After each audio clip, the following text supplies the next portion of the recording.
एक राजा और एक रानी। दोनों ने शिशु पाने के लिए कई वर्ष तक इंतजार किया और आखिरकार रानी ने एक पुत्री को जन्म दिया।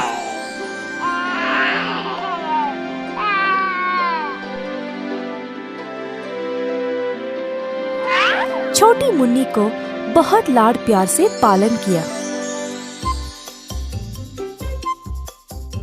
महाराज के साथ रहता था उनका भाई धीरा और उसकी पत्नी मीनाक्षी, जो एक दुष्ट चुड़ैल थी।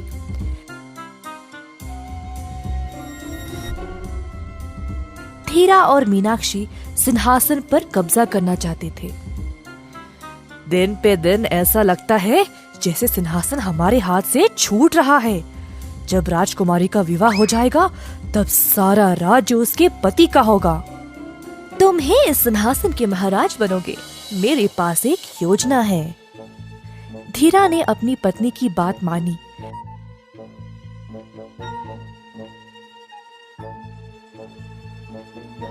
राजकुमारी के पास गया और उसको बातों से बहलाने लगा।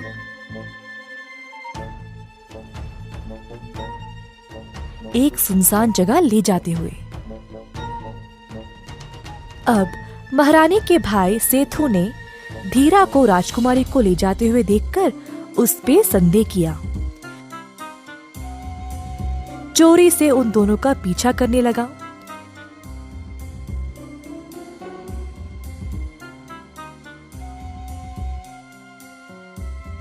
सेठू ने दूर से देखा कि धीरा राजकुमारी को बातों में लगा रहा था और अचानक से मीनाक्षी पीछे से आई और कुछ भूती उस पर छिड़क दिया। तुरंत राजकुमारी मछली में बदल गई और नीचे गिर गई। सेठू झट से उसकी ओर दौड़ा और मछली को हाथ में उठा लिया। धीरा और मीनाक्षी पे उग्र हो उठा। दोनों सोचने लगे कि अब सेठू को चुप कैसे कराए, नहीं तो वे मुसीबत में पड़ जाएंगे। मीनाक्षी ने तुरंत अपने काला जादू का इस्तेमाल किया, जिसके कारण सेठू गूंगा बन गया और अपने उंगलियों को हिला नहीं पाया। सेठू सब कुछ जानने के बाद भी किसी को कुछ बोल ही नहीं पाया। मजबूर रहा और राजकुमारी को बचा नहीं सका। सेठू मछली को लिया और महारानी के मछली घर में डाल दिया। महारानी को अपनी बेटी नहीं मिल रही थी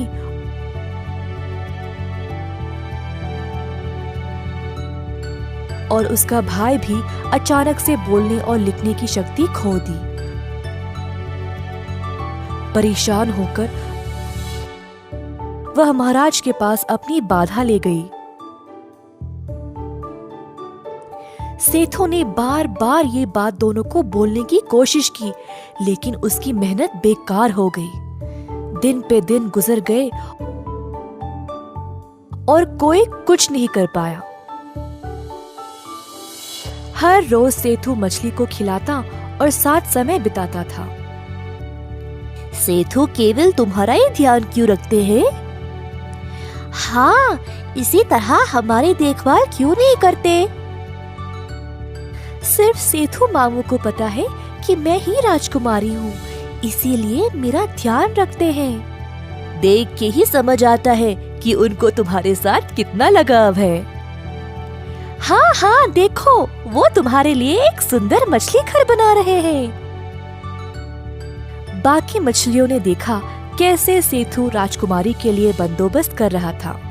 राजकुमारी को अकेलापन महसूस होगा, इसीलिए कुछ और मछलियों को भी उसके साथ रखा। मछली राजकुमारी को पानी में उछलते और तैरते हुए देखकर सेठू खुश होता था। कुछ दिनों से महारानी अपने भाई को गौर से देख रही थी और उसी की तरह मछली घर के पास समय बिताने लगी।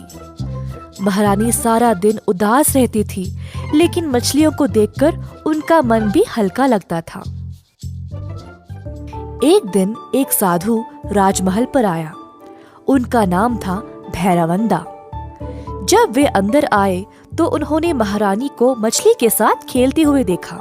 आपकी पुत्री मछली में कब बदल गई? क्या आपको पता भी है कि ये मछली राजकुमारी है? क्या ये सच है? राजकुमारी को मछली में बदलना केवल मीनाक्षी ही कर सकती है। तुरंत उसको यहाँ आने का आदेश दिया जाए। साधु जी बहुत क्रोधित थे और महल के सब लोगों ने मीनाक्षी और धीरा को घेर लिया। साधु ने मंत्र पढ़कर मछली को वापस राजकुमारी में बदल डाला। राजकुमारी बोली, इस औरत ने मुझे मछली में बदल डाला और सेठू मामू की बोलने लिखने की शक्ति भी छीन ली, इसीलिए मामू किसी को सच नहीं बोल पाए। साधु जी ने तुरंत सेतु को वापस स्वस्थ बनाया। महाराज ने फिर धीरा और मीनाक्षी को उम्र कैद की सजा सुनाई। अंत में सब लोगों ने खुशी खुशी जीवन बिताया।